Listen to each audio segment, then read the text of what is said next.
He sentenced more than 2,000 people to prison over 23 years. He signed orders that separated mothers from children, fathers from families, human beings from freedom. He did it with certainty, with procedure, with the absolute conviction that justice was being served. Then one morning, Judge Michael Thompson woke up inside a prison cell, inmate number 84,729, and realized he understood nothing. This is not a story about a corrupt judge getting what he deserved. That would be too simple, too satisfying, too neat.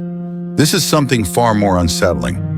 This is the story of a man who believed in the system with religious devotion, who followed every rule, every procedure, every protocol, who thought justice lived in consistency, fairness lived in paperwork, and truth could be measured in sentencing guidelines. And the system he served so faithfully destroyed him anyway. Not because he was corrupt, not because he was cruel, but because he made one decision, a single moment of conscience, that revealed a truth the system could not tolerate. What happened to Judge Michael Thompson will make you question everything you think you know about justice, institutions, and the invisible machinery that governs our lives. Because sometimes the most terrifying thing isn't a system that's broken. It's a system that works exactly as designed. Stay with me for the next 30 minutes. This story doesn't end with redemption. It doesn't end with forgiveness. It ends with something far more valuable and far more uncomfortable: understanding. This is the story of the judge who became prisoner number 84,729. And it begins with a man who thought he knew exactly what justice looked like. Monday morning, 6:47 a.m., Michael Thompson opened his eyes to concrete. Not his bedroom ceiling on Maple Street, not morning light or routine or coffee with Sarah, just gray, cold concrete, too close. For a moment, his mind refused it. This was a dream. He'd wake up, put on his robe, drive to the courthouse like he had thousands of times before. Then came the sound. Metal scraping, a distant door, voices stripped of warmth. Michael Thompson understood. He was in prison. The process was familiar, unsettlingly so. He had watched it unfold from the bench for decades. Now he stood inside it. Stand still, face forward. The officer was young, anonymous. Michael didn't recognize him, though he'd sentenced enough people to know faces blurred with time. Strip, clothes in the bin. He hesitated. The officer didn't. Now! The humiliation was systematic. Search, shower, uniform. Procedure without malice, which somehow made it worse. "You're 84729, the intake officer said, never looking up. "You answer to your number, understand?" Michael almost said Judge Thompson. Almost said there's been a mistake. "Yes," he said instead. In that room beneath buzzing fluorescent lights, he understood something he never had before. His authority was gone. His name meant nothing. The system hadn't failed. It had simply turned on him. Cell block D, tier 3, cell 47, 6x9, metal bunk, steel toilet sink, a mirror that distorted more than it reflected. Michael sat on the mattress, thin enough to feel the frame beneath him, and thought of the hundreds of sentences he'd handed down. Numbers on paper, years spoken aloud. Never once had he imagined this part. "You Thompson?" A man stood outside the cell, scarred, familiar in a way Michael couldn't place. "Judge Thompson," the man said, "I was in your courtroom 3 years ago. Possession with intent, 18 months. Michael searched his memory and found nothing. "You was fair," the man said. "Harsh, but fair." He paused. "So what did you do that scared them enough to put you in here?" Michael had no answer. He had followed the law, trusted the system, and it had consumed him. Lights dimmed at 10, never fully dark. Michael stared at the ceiling inches from his face and thought of Sarah in the courtroom, of his children getting phone calls that would fracture their understanding of the world. He thought of colleagues, how many knew, how many looked away. Sleep wouldn't come, because he kept seeing one face, a case from 11 months ago, routine on paper, impossible to ignore in truth. The case that put him here 23 years earlier. Michael Thompson's path to the bench was unremarkable in its steadiness. Law school, Third in his class. Not first, he lacked the brilliance of the top performers. Not middle, he had too much discipline for that. Third, exactly where effort and intelligence intersected. 5 years as a prosecutor, he won cases by being thorough, not flashy, by building airtight arguments brick by brick, by never cutting corners and never making promises he couldn't keep. 3 years in private practice.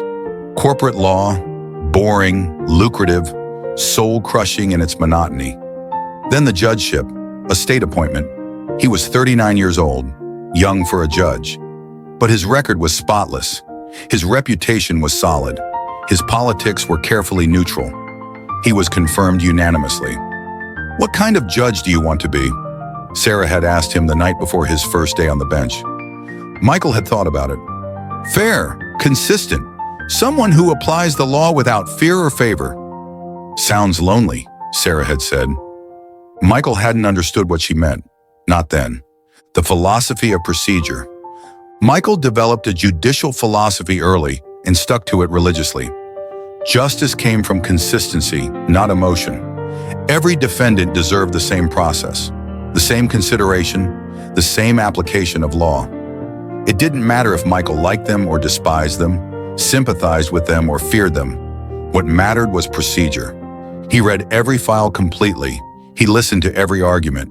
He applied sentencing guidelines with mathematical precision. He wrote clear, thorough opinions that left no room for confusion. His appeal rate was among the lowest in the district, not because he was lenient, he wasn't, but because his decisions were so thoroughly grounded in law that appellate courts found nothing to overturn. "You're a machine," one defense attorney told him, not unkindly. "I've never seen you make a decision based on emotion." Michael had taken it as a compliment. Machines didn't play favorites. Machines didn't have bad days. Machines delivered consistent outcomes. That's what justice required: consistency, the numbers game. Over 23 years, Michael Thompson presided over approximately 8,000 cases: criminal trials, civil disputes, sentencing hearings, bond hearings, preliminary hearings, motion hearings. He sentenced 2,117 people to prison. He calculated this once, late one night, going through his records. 2,117 human beings whose freedom he had taken away. Some for months, some for years, some for decades. He'd done it with procedure, with law, with consistency. He'd never thought about what happened to them after they left his courtroom. That wasn't his job. His job was to apply the law to the facts, to be the neutral arbiter between the state and the accused. The system would handle the rest. The system always handled the rest. Michael trusted the system completely. Looking back, and Michael would spend countless hours in his cell looking back, the warning signs had been there for years. The caseloads increasing. Year after year, more cases, faster timelines, less time to thoroughly review each file. The pressure from the administrative judges: clear the docket, move cases, efficiency matters. Justice delayed is justice denied. The standardization of outcomes. Sentencing guidelines that left less and less room for judicial discretion.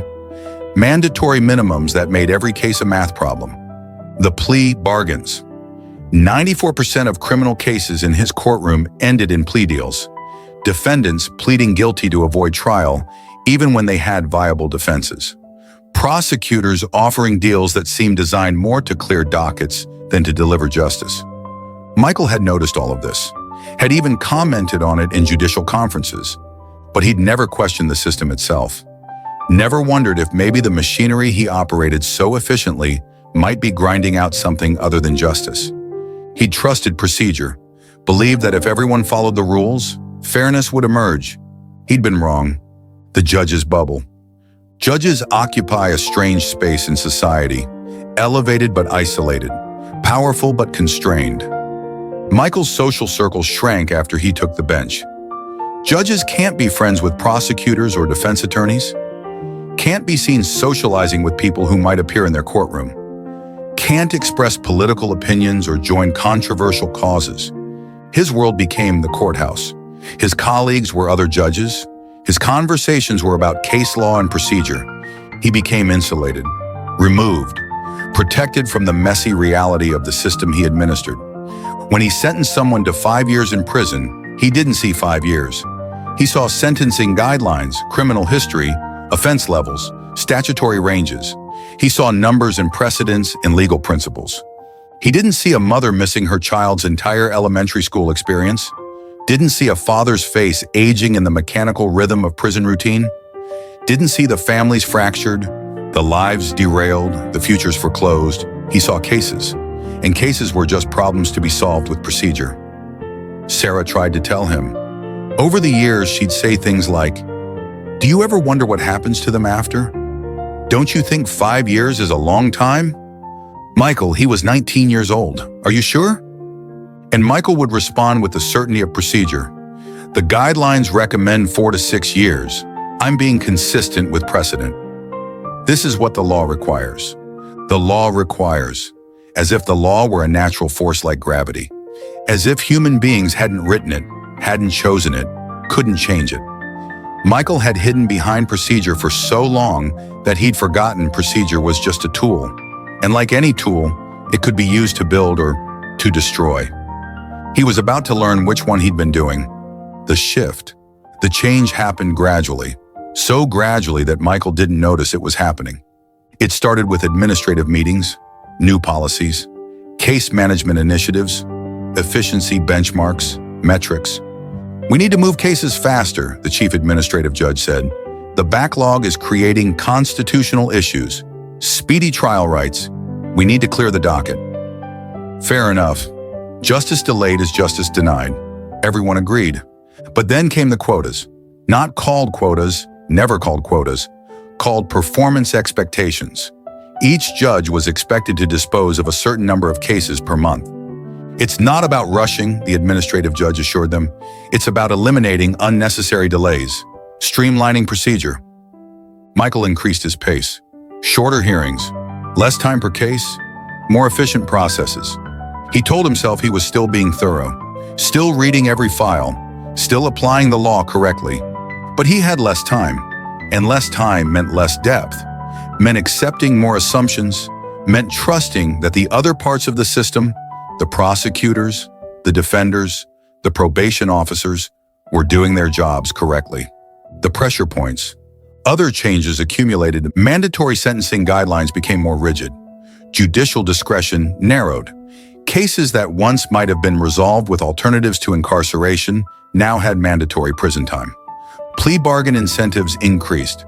Prosecutors could offer significantly reduced charges in exchange for guilty pleas.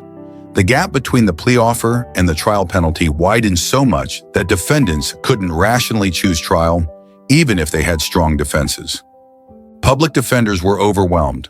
One defender confessed to Michael in a private conversation that he had 150 active cases. "I meet most of my clients for the first time at their plea hearing," he said. "I don't have time to investigate. I don't have time to prepare. I just process them." Probation reports became formulaic. Michael started noticing that reports for similar offenses used identical language. Not just similar, identical. Someone was using templates, copying and pasting, not actually investigating individual circumstances. Each irregularity seen alone could be dismissed as an unfortunate compromise, a necessary efficiency, a pragmatic adjustment to resource constraints, but together they formed a pattern. And the pattern was disturbing. The system wasn't delivering justice, it was processing people, like widgets on an assembly line, in one end, out the other, stamped with the appearance of fairness, but lacking its substance. Michael saw this, but seeing and acting are different things. He had a career to protect, a reputation to maintain, a pension to preserve. And he kept telling himself, "I'm just one judge. What can I do? The system is bigger than me."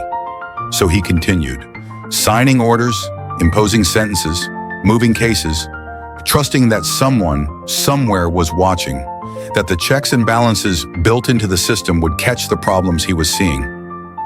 He was wrong about that too. Case number CR 2019-8847. Michael would never forget that number. Defendant, Marcus Williams, age 23. Charges, Third-degree burglary, theft, resisting arrest. On paper, it was routine. Marcus had broken into a warehouse, had been caught with stolen goods, had run from police. Sentencing guidelines, 18 to 24 months. The probation report recommended 20 months. Standard, consistent with precedent. But something bothered Michael about the file. He couldn't identify what. Just an instinct developed over 23 years of reading cases. So he did something he hadn't done in years. He read the entire file. Not just the summary, everything.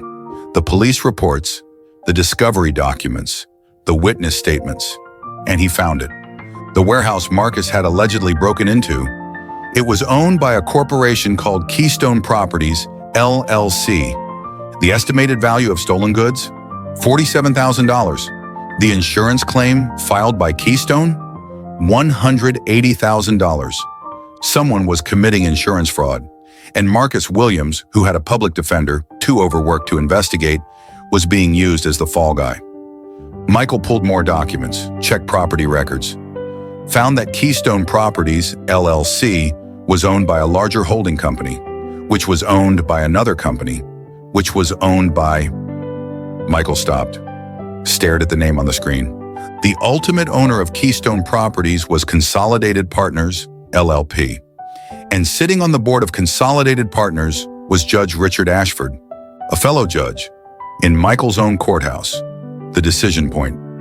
Michael sat in his chambers late that night, file spread across his desk, and faced the decision that would destroy his life. He could proceed as normal. Sentence Marcus Williams to 20 months. File the paperwork. Move on, nobody would know. Or he could investigate further, ask questions, demand answers. The safe choice was obvious. Marcus Williams was guilty of something. He'd been caught with stolen property. Maybe not $47,000 worth, but something. The sentence was within guidelines. Everything was procedural. And investigating a fellow judge? That was career suicide. Michael knew how institutions protected their own, knew what happened to whistleblowers, knew the cost of making powerful people uncomfortable.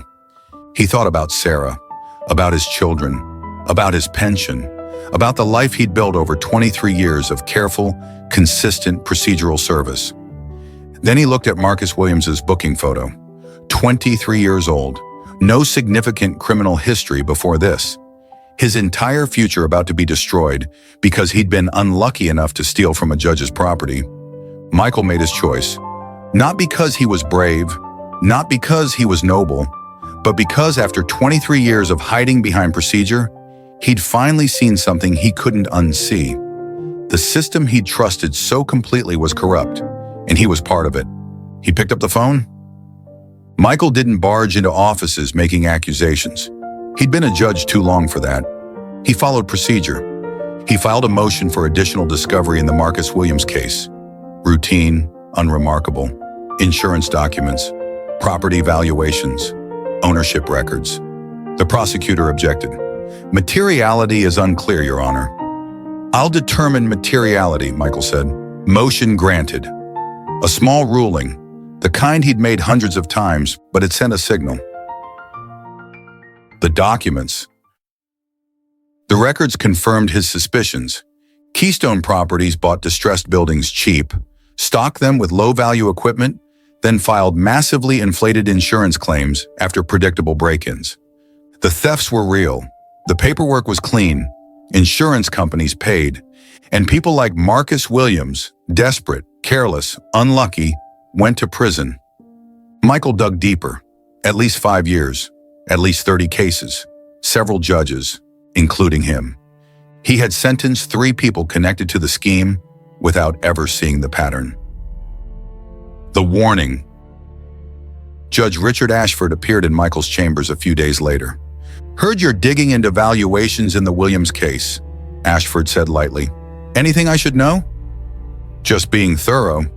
Ashford smiled thinly. Sometimes thoroughness creates unnecessary complications. Marcus Williams is guilty. Whether the loss was $40,000 or $180 doesn't change that. You sentence him, everyone moves on. And the fraud? If you suspect something, report it. But don't torpedo your career. and create problems for the rest of us over a routine burglary. The threat was polite, clear. Michael reported it anyway. He filed a complaint with the Judicial Conduct Board, detailed the fraud, named Ashford and 2 prosecutors. 6 weeks later, the response arrived. Insufficient evidence. Matter closed. Michael called, argued, cited records. Judge Ashford recused himself, he was told. He didn't. He assigned the judges. Our review is complete. The message was unmistakable. The system had decided, and Michael was now the problem. The isolation. The shift was immediate. Lunches stopped, conversations cooled, conference invitations vanished. No one confronted him. They didn't need to. They're freezing you out, Sarah said. It'll pass, Michael said, without conviction. They're powerful people, she said quietly. They won't let this go. He had no answer. The first complaint came from a prisoner Michael had sentenced years earlier, alleging Michael had been intoxicated on the bench and made racist remarks. Absurd and suspicious. The prisoner had been transferred recently, had ties to organized crime. Michael asked for an inquiry into who had contacted him, denied. Then a second complaint from a defense attorney alleging ex parte communications. False, but difficult to disprove. Then a third, procedural errors, technical violations, each alone was manageable. Together, they formed a narrative. They're building a case, Sarah said. They're going to remove you. Michael knew she was right. This wasn't chance, it was defense. The system was protecting itself, and Michael was the threat being eliminated. The charges. The formal charges came 6 months after Michael had filed his initial complaint about the insurance fraud. Not fraud charges, not corruption charges. Those would have required acknowledging that the system itself was corrupt. Instead, violation of Canon 2.9 of the Judicial Code, ex parte communications. Violation of Canon 1.2, promoting public confidence in the judiciary. Violation of Administrative Rules 17.3, failure to properly manage caseload, technical violations, procedural errors, the kind of charges that sound serious but are vague enough to be applied to almost any judicial action. Michael's attorney, a former colleague who still believed in him, laid it out plainly. They can't prove any of these charges conclusively, but they don't have to. This isn't a criminal trial. This is an administrative proceeding. The burden of proof is lower, and the panel reviewing the charges will be selected by the same system you threaten. So I'm guilty regardless of the evidence? You're guilty of challenging the system. That's the real charge. Everything else is just paperwork. The judicial disciplinary hearing was held in the same courthouse where Michael had presided for 23 years.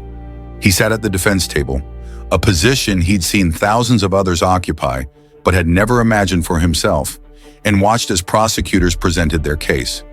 They called witnesses, other judges who testified about Michael's erratic behavior, prosecutors who claimed he'd been biased against them, court staff who reported concerns about his judgment. None of it was true, but none of it was provably false either. The hearing stretched across 3 days.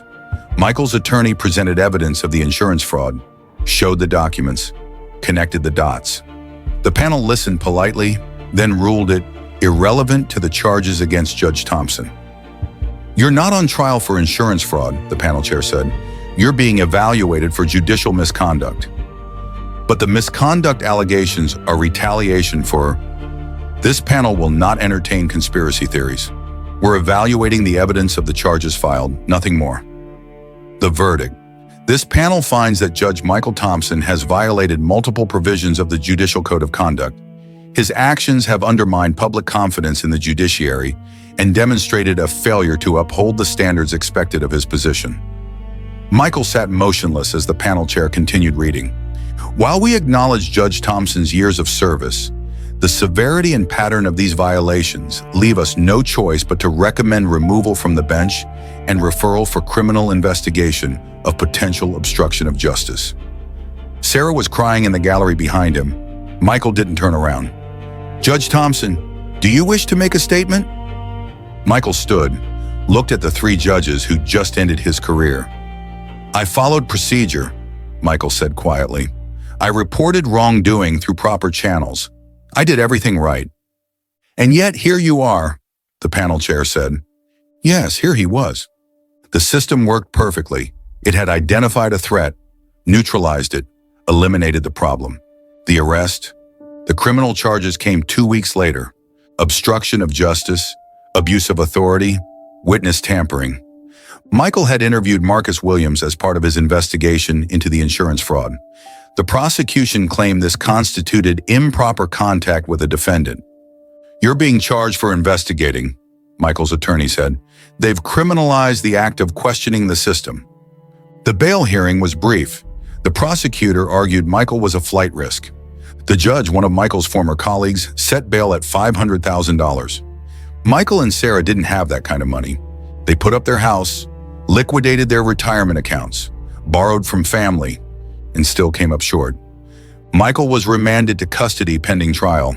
He was fingerprinted, photographed, processed, given a number, 84,729, and taken to the county jail where he'd sent thousands of people before him. Michael's first cellmate was a young man named Deshaun, 24 years old, awaiting trial on drug charges. "You that judge," Deshaun said, not a question. "I was. What you in for?"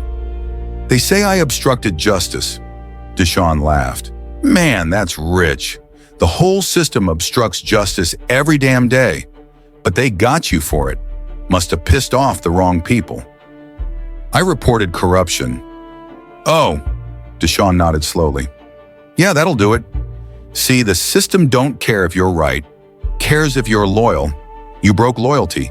Now you just another number." It was the most accurate description of Michael's situation he'd heard yet. The lessons. Prison taught Michael things 23 years on the bench had hidden from him. He learned what 5 years actually meant, not as a number on a sentencing order, but as days and hours and minutes in a 6x9 cell. He learned how the system broke people, not through dramatic violence, but through grinding routine. The same food every day, the same voices, the same walls, the same helplessness. He learned how his procedural decisions had human consequences, the mandatory minimums he'd applied without question, the bail amounts he'd set based on guidelines, the technical violations of probation he'd treated as serious crimes. Each decision had been correct procedurally, but correctness and justice weren't the same thing. He learned why people took plea bargains for crimes they didn't commit, because fighting the system required resources, money, time, emotional energy that most defendants didn't have. Because the gap between the plea offer and trial penalty was so wide that even innocent people couldn't rationally risk trial. He learned that most people in jail were there not because they were dangerous, but because they were poor, couldn't make bail, couldn't afford competent attorneys, couldn't navigate a system designed by and for people with resources. Other inmates recognized Michael. Some were hostile. "You sent my cousin away for 10 years, one man said. "I don't remember the case," Michael admitted. "Course you don't. You did 20 people that day. He was just another file to you." But others were curious, wanted to understand why a judge would end up in jail. "You really tried to stop them?" an older inmate named Raymond asked. "The fraud thing?" "I tried." "And they did this to you for it?" "Yes." Raymond was quiet for a long moment. "You know what's crazy? I've been telling people for 30 years the system is corrupt. Nobody believed me. Thought I was just another con making excuses. But here you are, a judge, saying the same thing, and they destroyed you for it." Raymond shook his head. "Maybe that's the realest thing I ever saw. System doesn't care if you're a judge or a nobody. You threaten it, it crushes you. At least now you know." Yes, now Michael knew. The trial. Michael's trial lasted 2 weeks. The prosecution presented a clear, coherent narrative. Michael Thompson had abused his authority, had conducted improper investigations, had interfered with established procedures, had created chaos in the courthouse. The evidence was procedural. Documents showing Michael had accessed files he wasn't assigned to. records showing he'd contacted witnesses in other judges' cases, testimony from colleagues that his behavior had become erratic and concerning. Michael's defense tried to present evidence of the insurance fraud he'd uncovered. The judge, not a colleague, someone from another district, ruled most of it inadmissible as not relevant to the charges. Your Honor, Michael's attorney argued, the defendant's motivation for his actions is directly relevant. He was investigating criminal activity. If criminal activity existed, it should have been reported to proper authorities, which the record shows he did, and those authorities found no wrongdoing. The defendant's belief that corruption existed doesn't justify violating procedural rules. It was a perfectly logical argument and completely missed the point. The jury deliberated 6 hours, found Michael guilty on 2 counts, obstruction of justice and abuse of authority. The third charge, witness tampering, was dismissed. Michael supposed he should feel grateful for small mercies. The sentencing. 3 months later, Michael remained in custody, unable to make bail even after selling everything he and Sarah owned. The prosecutor requested 5 years. Judge Thompson violated the trust placed in him. He abused his position. He must be held accountable. Michael's attorney requested probation. My client has already lost everything: his career, his reputation, his savings, his freedom. He's been punished enough. The judge took 30 minutes, then returned with the sentence. Mr. Thompson, you were entrusted with the administration of justice. You violated that trust. While I acknowledge your years of service, I cannot overlook the seriousness of these offenses. You are sentenced to 3 years in state prison. 3 years, 36 months, 1,095 days. Numbers Michael had assigned to others without truly understanding what they meant. Now he would learn. 6 weeks later, Michael was transferred to a medium security state facility, the kind he'd sent hundreds of people. Intake, strip, search, number, uniform. Cell block D. Tier 3, cell 47. With good behavior, he'd be eligible for release in 18 months, 547 days. Each one would teach him something about the system he'd served so faithfully. Each one would strip away another layer of the illusions he'd built over 23 years. The understanding. 3 months into his sentence, Michael worked in the prison library, a cruelly appropriate assignment. A young inmate approached. "You're the judge, right?" "I was. Can I ask you something?" "Sure." "Why'd you do it? Why risk everything to investigate that fraud thing?" Michael had asked himself that question 1,000 times. "Because," he said slowly, "for 23 years, I told myself I was serving justice. I believed that if I followed procedure, justice would emerge. But procedure isn't justice. It's just procedure. And when I finally saw that clearly, I couldn't unsee it." Was it worth it? Michael thought of Sarah, their lost house, his frozen pension, his children ashamed. "I don't know," he said honestly. "I did what I thought was right, but it didn't fix anything. The system is still corrupt. Marcus Williams still went to prison, and now so am I. So it was for nothing? Maybe. Or maybe the point isn't whether you win. Maybe the point is whether you can live with yourself. I couldn't continue participating in a system I knew was broken." The young man nodded slowly. "That's real." The release. 18 months later, Michael walked out. Good behavior. Model prisoner. $40 in his pocket. Bus ticket. No prospects. Law license revoked. Judicial pension denied. Reputation destroyed. Sarah waited. "I didn't think you'd come," he said. "Where else would I be?" She found him a job at a legal aid clinic. Terrible pay, hard work, but helping people navigate the system he now understood from both sides. 6 months later. Michael spent his days assisting people the system was designed to process, not help. People facing eviction, criminal charges, drowning in bureaucracy. One young woman came in, sentenced to probation for shoplifting, couldn't afford the fees, about to be jailed for being poor. Michael helped her file a fee waiver, explained the process. "Why are you helping me?" she asked. Because someone should have helped me understand the system before I destroyed my life trusting it. Michael, inmate 84,729, learned, the system doesn't fail. It works as designed. It processes people efficiently, applies rules consistently, delivers predictable outcomes. It is not designed to deliver justice. Justice requires seeing people as individuals, mercy alongside law, and mercy doesn't scale. Systems punish people who break rules to seek justice. Michael was a threat. The system eliminated him. Not illegally, not unfairly by its own standards. The system worked perfectly. A reporter called 6 months after his release, wanting to tell his story. Will it change anything? Michael asked. Will anyone be held accountable? Probably not, but people deserve to know. Do they? Or will they just feel outraged for 5 minutes, then go back to trusting the system? So you won't talk. I'll talk, not because it will change anything, but because trying, even knowing you'll fail, is the only moral choice. The story ran in a small publication. Few hundred readers, then forgotten.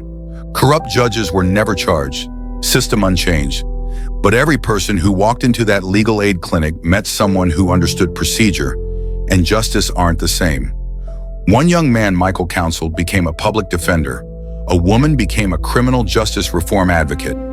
Did Michael fix the system? No. Did his sacrifice matter? That's a question for each of us. For you. Systems change not because good people work inside them, but when people refuse to accept what the system produces. Judge Thompson trusted procedure to deliver justice. He was wrong. Systems protect themselves. Always. Change comes from outside, from those willing to pay the price. Michael paid it. The system won, but maybe his sacrifice mattered in lives touched, seeds planted. Your choice.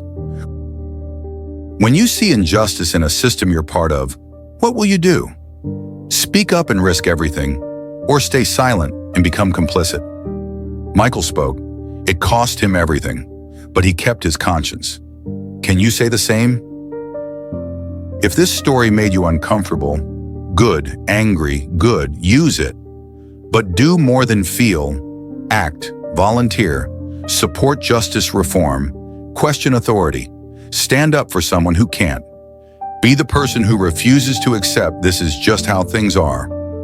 Judge Michael Thompson asked himself every night, was it worth it? Some days yes, some days no.